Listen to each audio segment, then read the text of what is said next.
Assam time প্ৰগতিৰ দৰ্শকসকলক এই মুহূৰ্তত জনাই আছো এটা বিগ ব্ৰেকিং নিউজ যোৰহাটৰ কেন্দুগুৰিত অগ্নিকাণ্ড এই মুহূৰ্তত জনাই আছো এক বিগ ব্ৰেকিং নিউজ যোৰহাটৰ কেন্দুগুৰিত অগ্নিকাণ্ড যোৰহাটৰ কেন্দুগুৰিৰ বন্ধন বেংকৰ সমীপত ভাড়াতীয়া হিচাপে থকা উপেন ভূঞা নামৰ ব্যক্তিগৰাকীৰ ঘৰত অগ্নিকাণ্ড সংঘটিত হয় জানিব পৰা মতে ঘৰৰ পূজা কৰা ঠাইৰ বন্তি জ্বলোৱা স্থানৰ পৰা জুইৰ সূত্ৰপাত হোৱা বুলি জানিব পৰা গৈছে এই মুহূৰ্তত জনাই আছো এক বিশেষ খবৰ যোৰহাটৰ কেন্দুগুৰিত অগ্নিকাণ্ড ইতিমধ্যে জুইত পাকঘৰ সকলো বস্তুৱে ভস্মীভূত হোৱা পৰিলক্ষিত হৈছে আমি আহি দেখিলোঁ যে পিছফালে ঘৰটোৰ জুই লাগি আছিল আৰু আমি ততাতৈয়াকৈ গাড়ীৰ পৰা পানী উলিয়াই পানী মাৰি আমি জুইটো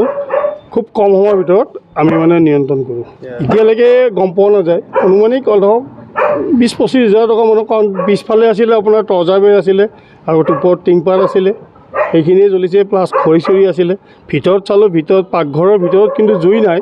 কিন্তু মানে কি হ'ল যিটো বাহিৰৰ ধোঁৱা সেইটো মানে ওলাই গৈছে আৰু তাৰ বিনিময়ত আমি মানে এতিয়া চিলিংখন তেখেতসকলৰ মানে বাঢ়ি দিব লগা হৈছে আৰু বাকী যিকেইটা ঘৰটোৰ ৰুম আছে সেই ৰুমখিনিত কোনো ধৰণৰ মানে অনিষ্ট হোৱা নাই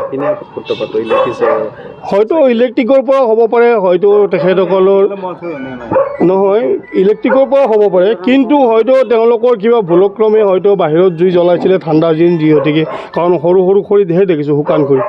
গতিকে ইফালে আৰু এখন চালি আছিলে যিখনত বেছিকৈ লাগিছে তাৰপৰা ইফালে এখন চালি আছে সেই চালিখনত মানে কি হয় মানে এটা সৰু সৰু খৰিৰ ডালি দম এটাত জুই লাগি আছিল নিশ্চয় হয়তো জুই ফিৰিঙতিৰ পৰাই হ'ব পাৰে বুলি আমাৰ